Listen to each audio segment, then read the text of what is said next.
Welcome back to another video. In this video we are going to solve this problem, that minus 5 power 2.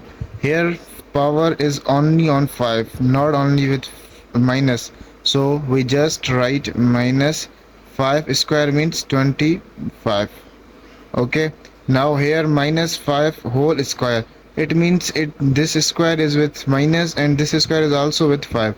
So it's equal to minus 5 multiply by minus 5 is equal to minus into minus plus 5 5 25, and minus 5 whole cube, it means minus 5 multiply by minus 5 multiply by minus 5 is equal to minus into minus plus, plus into minus minus, minus 125.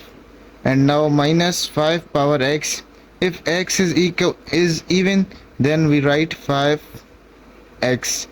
And minus 5 power y, if y is odd, then we write minus 5 power y.